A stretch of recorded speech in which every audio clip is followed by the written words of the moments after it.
What's up, guys? It's me again. Y'all have been showing out in the reviews, and we really appreciate all the support. Here are a few from the last week. Joe Tiger says, "The truth is out there. I'm really enjoying listening to the methodical way you're breaking down the events surrounding your aunt's tragic circumstances. It must be tough to tell a story that's so close to you, but the truth will always come out. Keep digging." Well, Joe, I can tell you, we're still digging. Thanks so much. Bo's Ma says, "Mesmerizing. This podcast has me on the edge of my seat each week. Washington Parish is a small town with lots of hidden secrets, and Tucker Simmons is shining the light on one of the scariest secrets this small town has. I pray for Donna's family that in the end, the killer and those who helped cover it up are brought to justice. Great job, Tucker. Fearless." I don't always feel fearless, but thanks so much, Bo's Ma. And here's one more. I'm Loving It 985 says, "I've enjoyed every podcast. Each one leaves me wanting more. It's a travesty that this murder case has gone cold when it could have and should have been solved immediately. I'm on the edge of my seat waiting for the next episode. At the same time, I'm checking local news and expecting an arrest. It's that good." Well, thanks so much. I'm loving it. We appreciate the support and passion for justice for Donna, and I'll see you in the reviews next week. The claims, views, and opinions expressed are those of the speaker and do not represent those of Budweiser Media or its partners. All subjects are innocent until proven guilty. This is a podcast about difficult topics, and it may not be suitable for all audiences. Listener discretion is advised.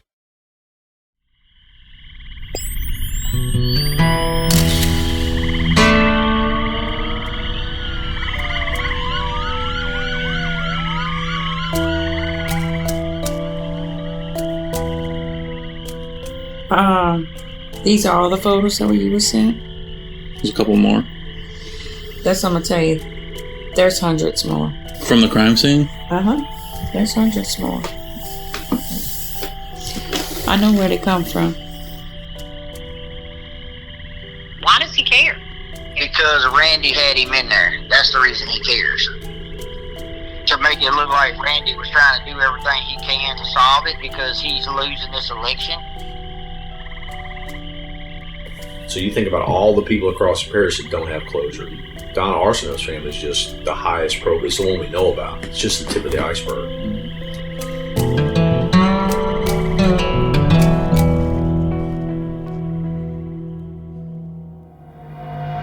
I'm feeling heavy, there's a pounding in my chest.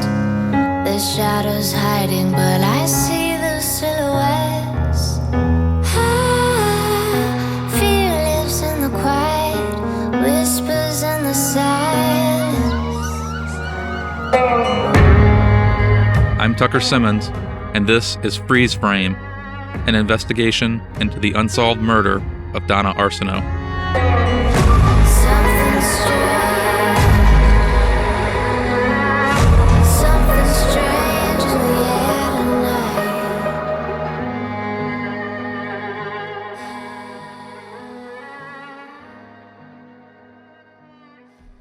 We established at the end of episode 6 how Donna's case had made its way into the campaign for sheriff.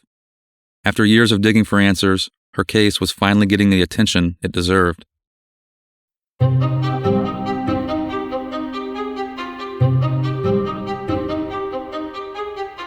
I've spoken to Donna's middle child, Brennan, periodically throughout the years.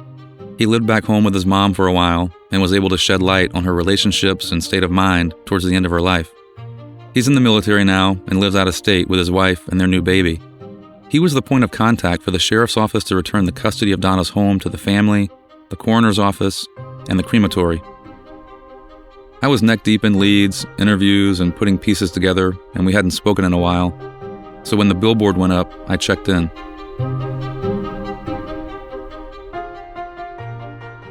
As far as like the billboard and everything, man, I haven't been good, to be honest with you. Yeah, it's bringing up a lot of stuff. Been getting a lot of messages, notifications. The detective called me about a week and a half ago. He sounded like a new detective on the case, just recently appointed, and he was like touching base and then asking who you were. And I was like, just old relation. Just cares about my mom. Did he say when he was assigned to the case by chance? I don't believe so. He was just touching base and saying he was just appointed to the case. If there is a new detective on the case, I mean, that's incredible news, because that wasn't the case in June. So, whatever sparked them at putting someone new on the case, I think is a good development. Right. Which is what I told him. He was like, yeah, we haven't given up. And I was like, well, I would hope not. Investigator Hughes was assigned to Donna's case sometime in July 2023, as far as we can tell. Whether it was before or after the billboard went up is unclear, but I do know via a source at the state police there was quite a frenzy when I submitted a records request for the case file in late June 2023. As I've said, it was denied, as was all documentation I requested dating back to 2012.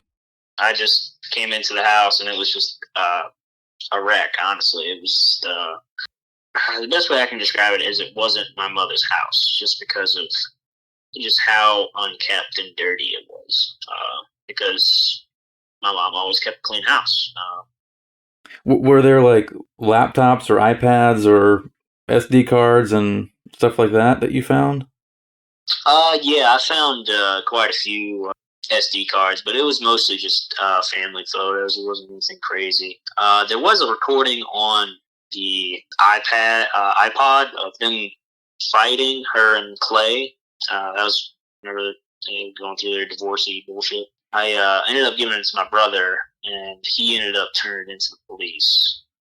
Because I'm pretty sure I gave him like the 1 or 2 laptops that we found in the house. I gave them to his dad because Scott was still incarcerated. So I gave them to Jeff to do whatever he wanted to with it. And from my understanding, the family took things that they wanted, and the rest went to the flea market. Is that correct? Yeah, pretty much. And then what this was a thing that I don't know. That was weird to me. I found out later that from the lady that owns the flea market that Scott came and bought pretty much everything and put it back in the house. I had heard this previously and found it strange too. For a long time I thought Donna's bed was also purchased back, which would be frightening. But I've since learned it was actually left behind when Lee Kelly, the owner of a local consignment store and flea market, completed her clean out of the home. Lee confirmed Scott made 2 trips to her shop in Franklinton. The first visit, he purchased the bulk of the items he wanted back. The second time, he was looking for a lamp. Lee referred to it as a ginger jar style lamp with what looked like a homemade lampshade made of an old sweater. Buying furniture and items back doesn't make you a killer, and everyone grieves differently, but it does strike me as kind of weird given the circumstances. The other thing that caught my attention after the billboard went up was how many people were itching to share what they knew. I mean, a ton of people were writing in with various incidents they witnessed at Donna's home, screenshots of text messages, and theories of their own. A lot about Clay and Donna's rough marriage and what some classified as violent and obsessive. Several suggesting Michelle's boyfriend, John, had more to do with the night Donna was killed than anyone knows, though I've not made any connections to support that. And most of the allegations were in reference to his 2 previous marriages. For legal purposes, I won't go into the details, but based on statements to investigators that we've obtained, his behavior with Donna may not be isolated. As we sifted through all the tips, one name stood out in a majority of them: Michelle Thomas, Donna's spiritual counselor. As I've stated a few times before, the rumors about Michelle run far and wide, and many people believe she's either responsible for Donna's murder or, at the very least, was there when it happened. I've based my opinion on Michelle on her involvement in Donna's case, not the things I hear about her. For the record, we did a lot of digging into Michelle. Her story is very well documented, and I find her credible, but the constant focus on Michelle is detrimental to Donna's case. It's wasting time and energy, and if I'm wrong, I'll be the first to admit it. I didn't plan on going deep into the allegations, but after our due diligence in the investigation, it was clear to me many of the rumors were not true. However, after the tidal wave of concerns submitted through the tip line, I feel an obligation to address the most common ones, in detail, so we can move on. Do you have warrants for your arrest in Sevierville, Tennessee? I do not, and never have, no sir. And where would that have come from? The same source of all the rumors that originate and get spread just someone's imagination. And stuff like that is so easily verified or disverified. I don't even know why they would do stuff like that. Your first husband, I guess, was arrested for fraud. He was. And the allegation is that you were just as involved as he was. That's incorrect. First of all, the FBI arrested him because he was in a life of crime of insurance fraud. And I can assure you, just like this case, they checked me front, back, and sideways because how could you be married to a criminal and not know it? I guess just raised very sheltered. I didn't see the signs. And to this day, they are still conning people. After a thorough search of Tennessee fugitives, there are no records or warrants for Michelle that we found. If anyone listening has information that we haven't been able to obtain, please contact us at freezeframepodcast.com. I went on to ask Michelle about how she affords her lifestyle on a traveling pastor's pay. Many of the allegations suggest she's involved in her ex-husband's fraud. The gospel shouldn't cost. There are times where I've had to take my expenses when I've traveled a long way and I maybe had to have a hotel room. You can pretty much call anybody I've preached for and I've either give the offering back or I don't take it at all. According to my lifestyle, I'm not real sure what they mean. My husband is retired from the Air Force. He makes an incredible living. Before I met my husband, I lived in Bogalusa in a 2-bedroom shack. I would love to ask them what lifestyle. You're talking about the lifestyle I acquired when I met my husband? Because I didn't have this lifestyle before him. So it's easy to assume stuff, and Washington Parish is so noted for that. But you got to have fact to back it. One of the other suggestions as to how Michelle affords her lifestyle is that she's part of a human trafficking ring that sells women into the sex industry, and that Michelle was potentially recruiting Donna on behalf of her boyfriend at the time. I'm almost just offended to even answer that. Human trafficking women? Where do I get these women? Where's the evidence of that? Find one woman that I would have done this to. Don't you think I'd be in prison? Tucker, I don't even know how to answer that last one. Dear God. An eye for an eye. If they're going to tell a lie, if they're going to try to defame a character, make them prove it. And if they can't, expose them for the liar that they are. There are people in the community who are potentially involved in a scheme of this kind. But once again, we have found no evidence proving Michelle is linked. If anyone listening has proof of her involvement, please contact us at freezeframepodcast.com. The most shocking allegation I've seen from the tip line and on social media hits close to home as someone who's experienced a loved one suffer from cancer. Did Michelle really fake breast cancer and raise money to get a breast augmentation? I have medical records that I'm going to send you. In fact, I posted them on my Facebook. After 3 failed lumpectomies, and they could not get clear margins, I had to have a double mastectomy.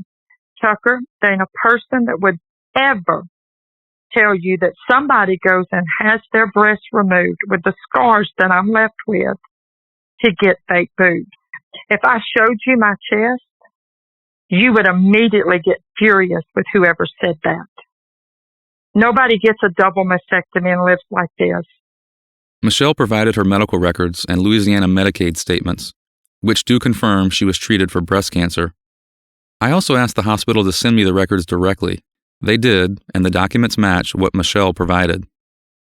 As for the fundraiser, Michelle claims it raised around $1,000 to help with expenses, including getting to and from New Orleans for treatment. Finally, Michelle's sons were in and out of jail as teens and often come up in the tip line.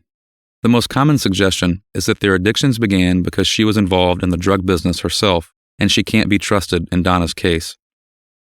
So it's the same stuff. Her husband was a criminal. He sure was. That's why I got away. And then my children, because of that divorce, because of that stigma on their dad, they got on drugs. Because I wasn't wealthy, I had to work 16 and 17 hours a day waitressing in Bogalusa to provide for those children. I went from being married to a criminal that was a mastermind that could hide it well to a criminal that wore a badge. I guess my picker's wrong. So both times thought I was getting a man in the church, but I'm not out there running them down. So if that's what they need to do to save face, because God forbid Michelle ever go to talking. Michelle might tell the conversations that went on in my living room. Michelle might tell conversations that I heard at the police station. But before Michelle gets to talking, we got to ruin her name in the community. So much of this is irrelevant to Donna's case, and I'm sure many of you are wondering why I even included it. To be honest, I went back and forth on it. It's not my job to correct the local rumor mill, but the constant focus on Michelle has wasted so much time. I appreciate the tips, don't get me wrong, but we've done our very best to verify her claims pertaining to Donna's case and feel confident in her story. I'll say it again, though. If anyone listening has actual proof of anything that would discredit Michelle's story in relation to Donna's case, I beg you to contact me. The billboard generated incredibly valuable tips and background on Donna's state of mind before her death and those with potential motive. But the break we had all been waiting for finally came late one evening as I was driving home from Louisiana. Hey guys, sorry for the late call. Look, I think we just got what we've been waiting for. Someone just uploaded 200 plus files via whokilleddonna.com. I have really bad service, so I can't get them to load, but it looks like crime scene photos and a bunch of documents. So download and back them up ASAP. Via whokilledonna.com, we received hundreds of crime scene and other relevant photos, in addition to hundreds of pages of documentation on the case.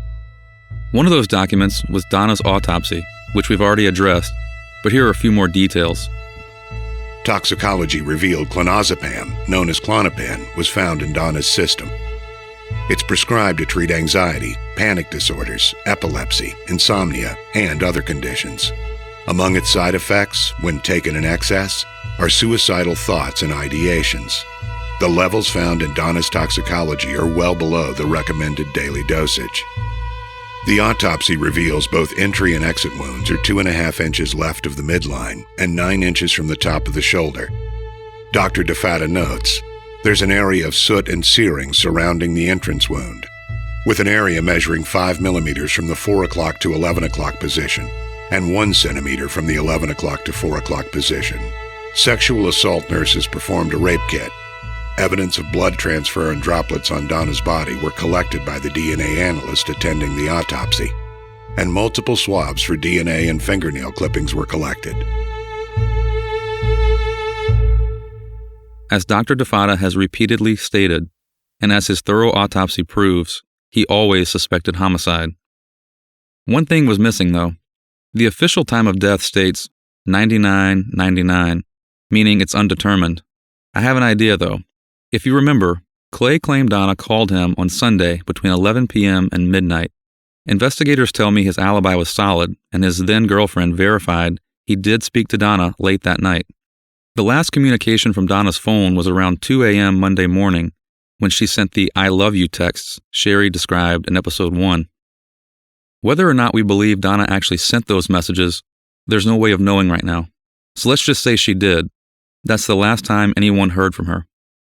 It's my belief that based on that information and conversations with multiple sources, Donna was killed sometime between 11 p.m. Sunday night and 3 a.m. Monday morning.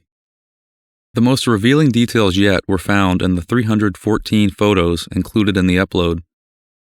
Up to this point, all I had were faded memories from investigators and Michelle about what the scene really looked like. It's hard to explain the feeling of hovering over a giant folder of photos, knowing that for years I was able to choose what I wanted to imagine the scene looking like. But with the tap of my finger, it was about to be real. No more sugarcoating, no more imagining what I wanted it to look like, no more last memory of Aunt Donna dressed to a T walking out of the grocery store. There's been a lot of confusion in the media about the scene, and as tough as I knew it would be, for the sake of this investigation and to clear up the misconceptions, I knew I had to do it.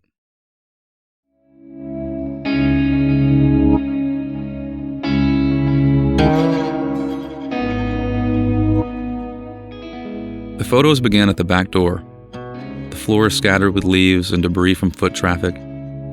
A mop and broom lean against the wall next to the laundry room, and a bag of kitchen trash is propped against the wall on the other side of the mudroom. The laundry room is cluttered and 2 baskets full of random items are on the floor. On the kitchen counter sit glass bottles that appear to be red wine, Donna's favorite. They have no labels and are placed in a decorative wooden box. Donna was pretty crafty, so if I had to guess, she probably made it. In front of the bottles, inside a cardboard tray, is the shell of 1 egg, cracked in half. A dish towel lies on top of a plate next to a yellow pitcher, as if Donna was going to make Kool-Aid or sweet tea.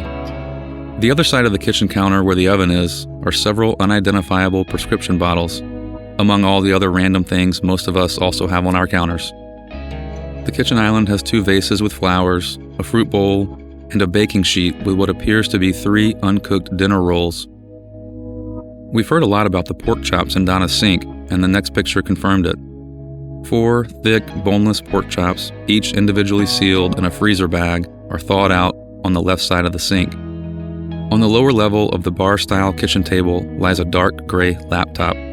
The living room is cluttered with hairbrushes, blankets, 2 storage bins, a container of cereal on the couch, and a paper plate covered with chicken nuggets, a few fries, and ketchup. In the doorway, between the living room and the hallway to the bedrooms, lies evidence marker number 1, identifying a dried blood droplet. Both kids' rooms appeared disheveled, almost like Donna was planning to move. Clothes piled up, hangers everywhere, a feeling of chaos. Further down the hall are evidence markers 2, 3, and 4, identifying 3 more dried blood droplets outside Donna's bedroom door. And this is where it gets tough. There's no way to prepare for what I knew I was about to see. All the curtains are drawn. Evidence marker 5 sits in front of Donna's large wooden bed, identifying another blood droplet. Marker 6 identifies a shell casing on the floor on the left side of the bed. Marker 7 is on the bed, the left side, next to the murder weapon, a 9mm with a spent shell casing lodged in the ejection port. Evidence marker 8 sits next to the bloody 90-degree angle on the right side of the bed. It appears to be a contact mark where an item was removed.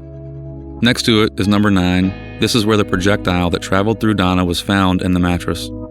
No blood appears to be surrounding the entry point.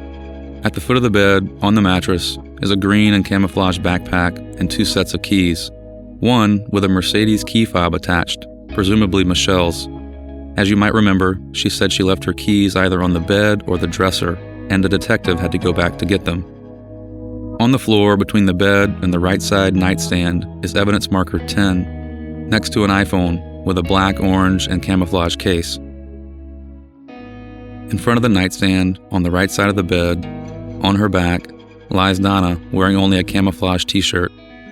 I won't go into much detail other than to say her lower body is marked with drops and smudges of blood, and what appears to be a thumbprint on her inner right thigh.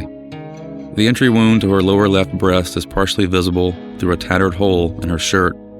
A few feet away in the bathroom are evidence markers 11 and 12, identifying a smudge of blood on the floor, and next to it, a white towel with scattered smears of blood.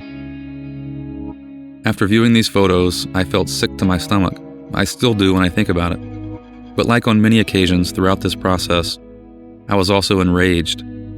How could anyone claim to be an investigator, look at the facts on scene, not prior knowledge of Donna's history with anxiety and depression, and believe she committed suicide?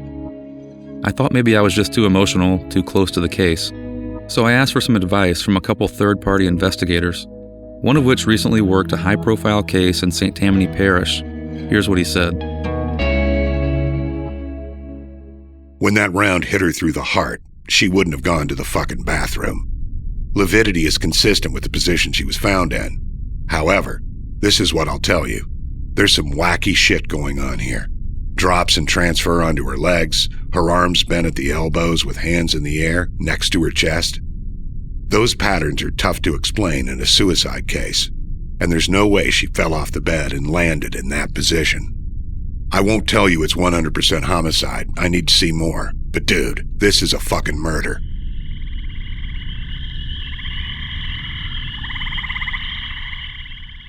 I'm no seasoned law enforcement officer, but I know what I saw in those photos, and I agree. Demi and I met a few weeks after receiving the anonymous upload. Here's a montage of her thoughts on a few key points. I want to point something out. Let me go back to this. When they executed the search warrant by Raymond Myers, all this was left. That's a laptop. All that stuff was left. So how long after was that search warrant issued? A few days. Okay. They still had the key to the house. This phone it's a camouflage phone. It wasn't in service. That's what she had 7 $100 bills in. On her inner right thigh. But right here is a thumbprint. Because imagine if you would have picked her up. Where would your thumb be? Between her legs. Left thumb. State Police Crime Lab said it was smudged. They couldn't get it.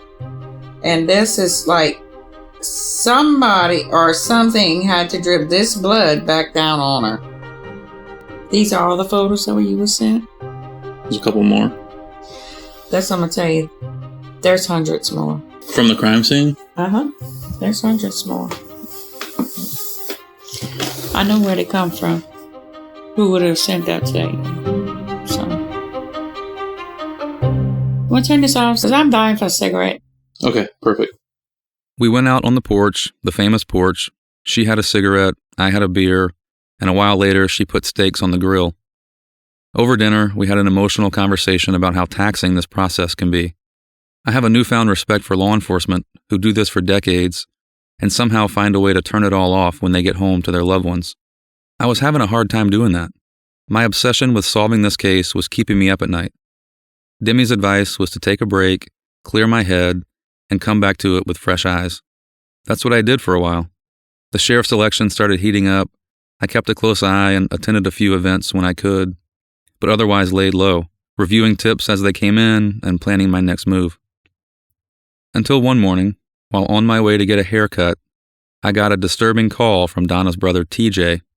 I just got a phone call from a guy that wants to meet up around 2 o'clock to talk about Donna's case. I didn't ask him, and I should have. He was just on and on. They brought him in to do some investigating, and I said, well, let me call Tucker and see if he knows anything about this. I didn't even catch his name. Do you have his phone number? Can you look at what number he called you from? 504. Was he state police or? Yeah, he was a retired state guy out of New Orleans, he said, or something like that. And they called him in to do some more investigating. That's the reason I was calling you to see if you knew anything about it, or if you wanted to go with me down there, or whatever. I'm actually in Tennessee right now. I'm not going to be back down there until tomorrow morning, actually. So Gotcha. He wants to meet with you at 2 p.m. today? Yes, sir. Okay. I mean, if he is with the state police, then you definitely should meet with him. If it's just somebody poking around wanting to be nosy, I would be cautious. So I would just say, confirm that he actually is a detective with the state police.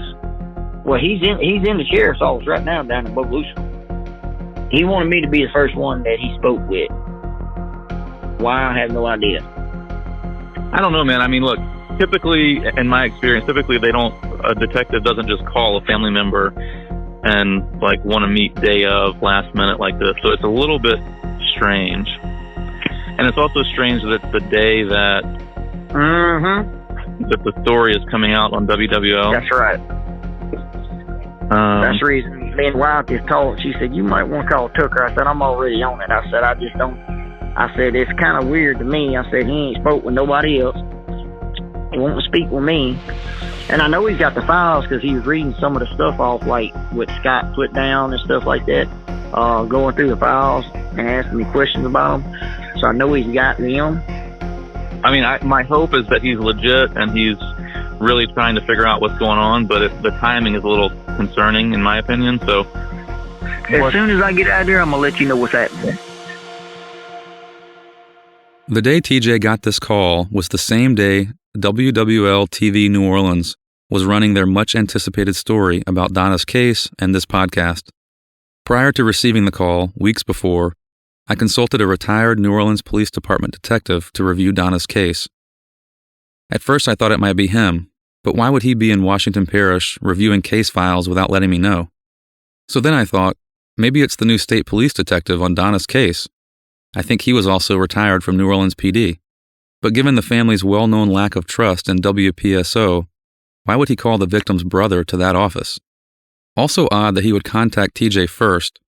I didn't think much of it because more eyes on the case is a good thing. Or maybe not. I had asked the gentleman, and I asked him, and he brought his wife, and I asked him to come in and sit down. I was going to, overview the case and hopefully assist. And I was well on my way to making some real headway, and I really needed Timmy just to be cooperative with me. That's all. And I asked him to sit down 3 times. To be honest with you, I just tried to help the man. Now he wants to blow it up into a mountain out of a molehill. I don't need I don't get paid for this.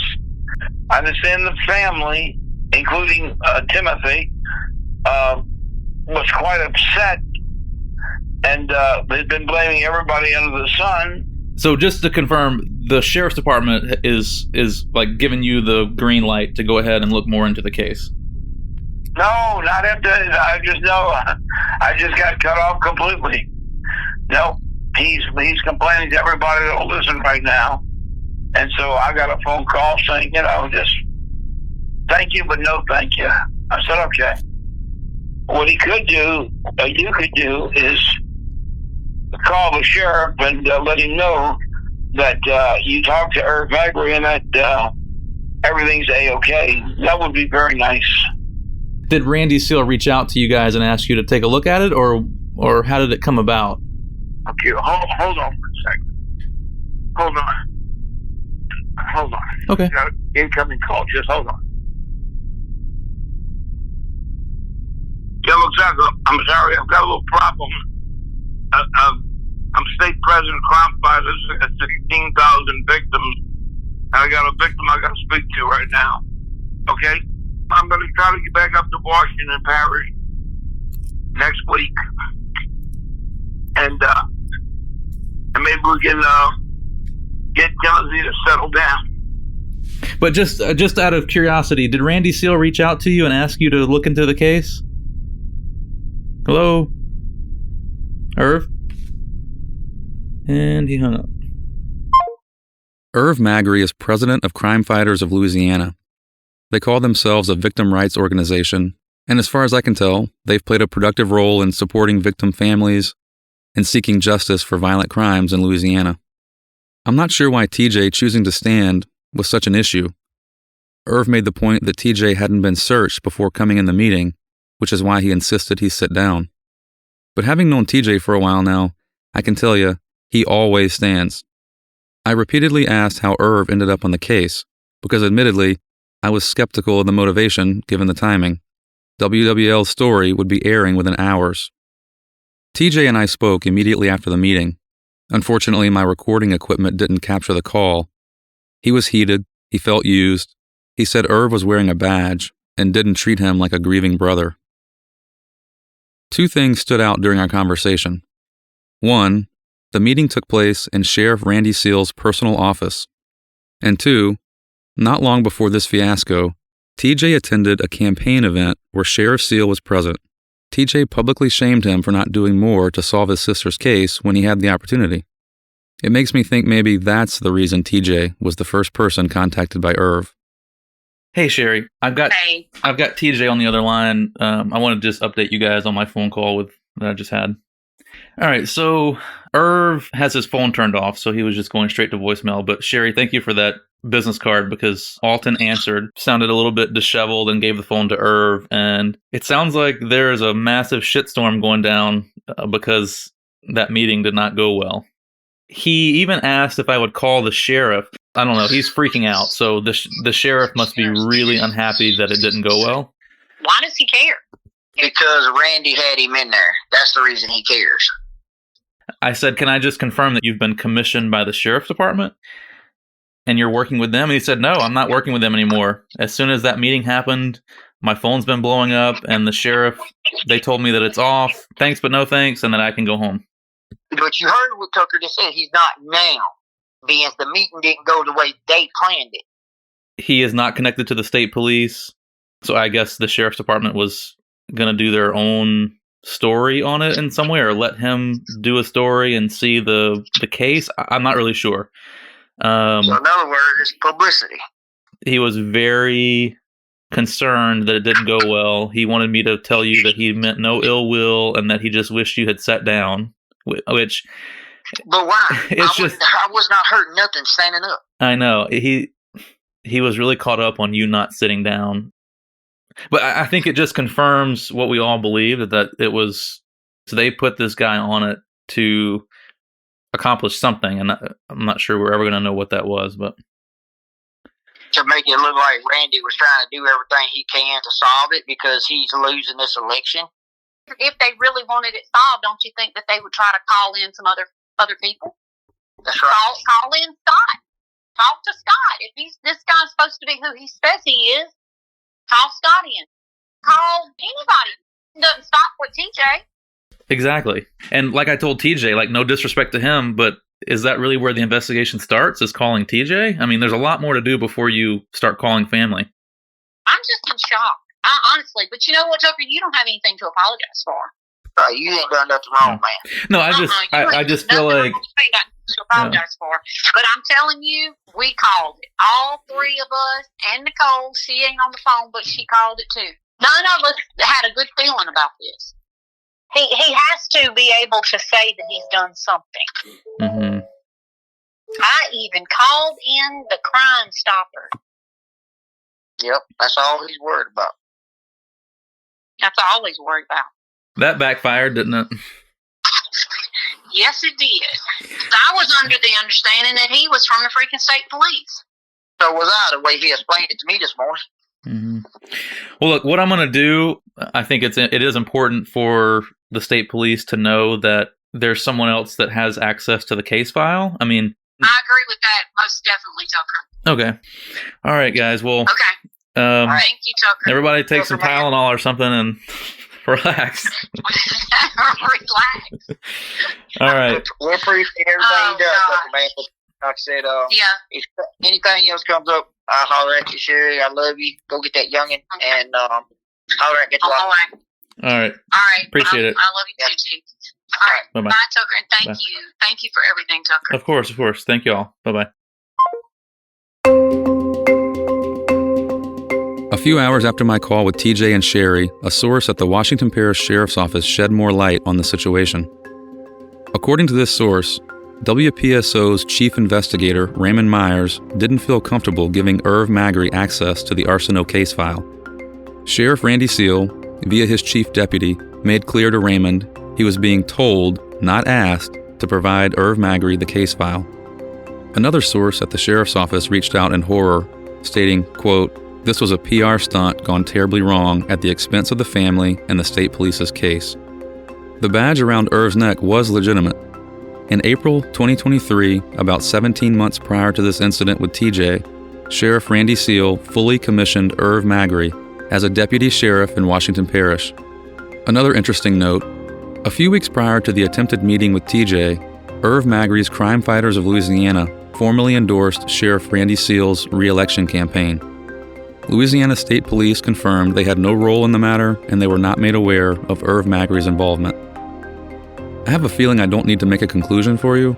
All I can say is, if the sheriff was using Donna's brother as a campaign tool, that's about as low as it gets in my book. During this time, Washington Parish was a week from the runoff election between Randy Seal and Jason Smith. Sheriff Seal wouldn't answer my calls after the failed meeting with TJ, so I met with Jason for his perspective. The stereotype is that, like all these Dayline shows, missing white girl is front page news, missing black girl nobody knows about, right? The importance of the Donna Arsenault case is essentially that it shows you that even in the most high profile situations, if you've got this organization that is unable to do the things that are necessary to bring this family justice, Donna Arsenault's family is just the highest profile. It's the one we know about. It's just the tip of the iceberg. There's no reason for this case to have been cold.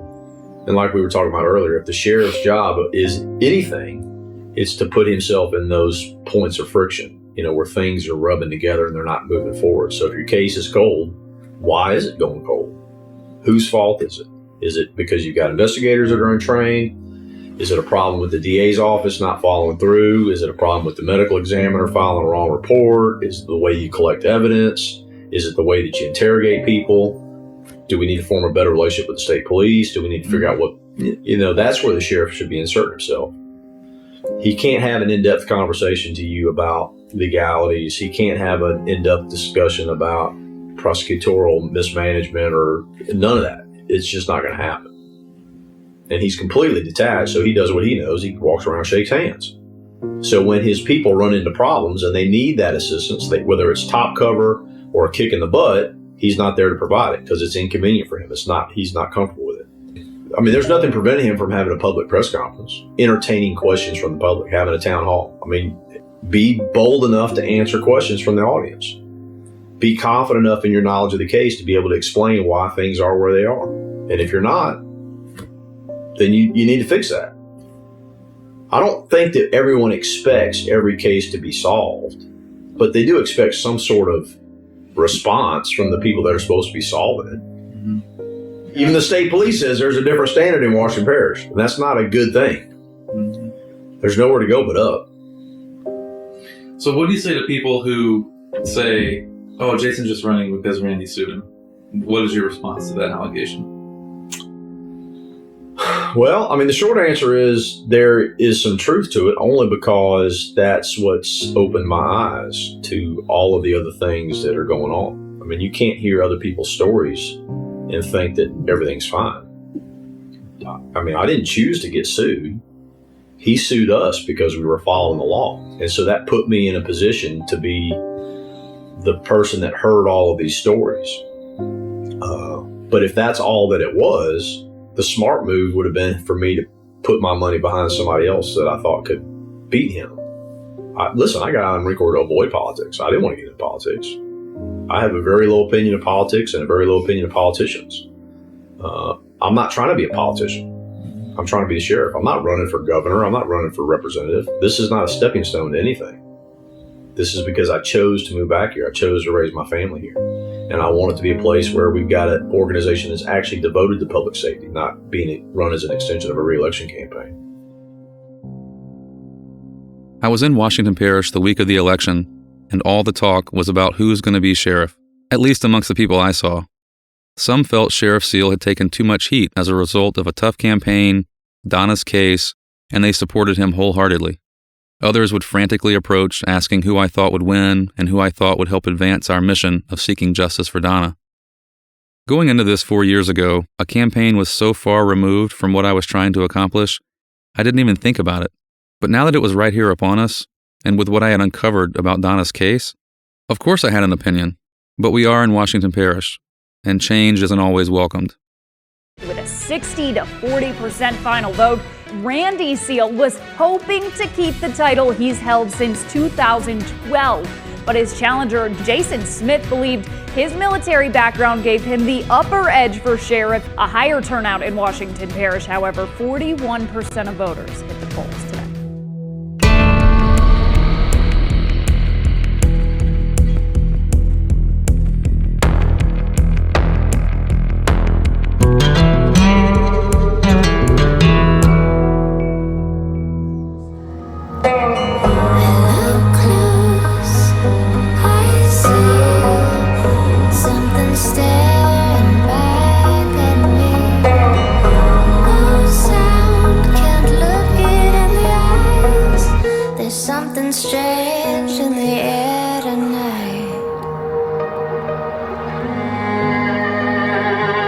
We're nearing the end of part 1 and still have a lot of unknowns, but based on past actions, motive, and access to Donna, my theory's shaping up.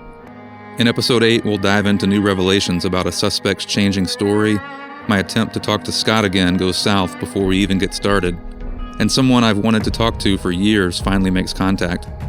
Make sure you follow, rate, and review on Apple Podcasts, Spotify, or wherever you're listening. It's a huge help in spreading the word about Donna's case. Then head over to freezeframepodcast.com for behind-the-scenes details on the investigation. And follow us on socials at freezeframepod for exclusive content. Freeze Frame is a Butt Why Media production. It's written and produced by me, Tucker Simmons.